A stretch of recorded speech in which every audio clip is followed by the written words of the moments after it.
Dengan kami anak kos Kembali lagi di ngos-ngosan, Ngobrol-ngobrol santai. Oke, gimana nih bro? ya.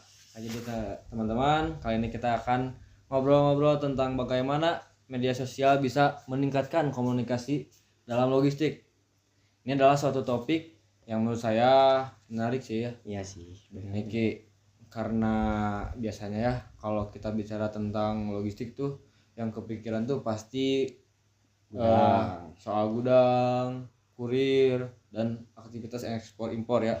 Jelas. Nah yang banyak tuh orang-orang tuh berpikir soal kurir gudang lah gitu ya Apa kan. sih logistik? Paling jadi kurir, Ya, enggak lah. tapi enggak sih, sekarang kita mau mulai rame ngomongin media sosial juga ya. Bener banget nih Ram. Karena sekarang kan zaman udah teknologi, apalagi kan 2025 masa sih teknologi nggak berkembang. Apalagi sekarang zaman udah modern juga, otomatis dunia logistik juga harus berdampingan lah dengan itu semua. Nah, karena kita ngomongin soal komunikasi nih Ya, dengan menggunakan media sosial, ya.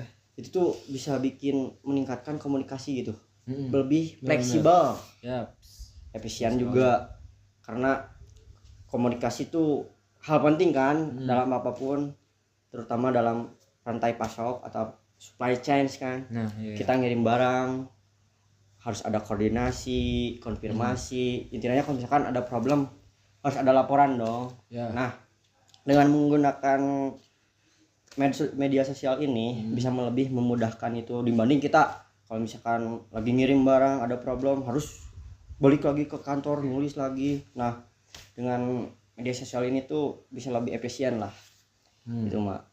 Ya, benar sekali Ki, apa yang kata lu bilang, kalau dalam rantai pasokan modern ya, komunikasi cepat dan transparan itu kunci.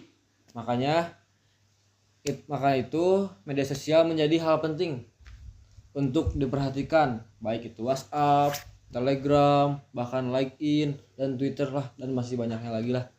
Ini bisa Menjembatani menjadi jembatan komunikasi antar tim, vendor, bahkan pelanggan secara real time.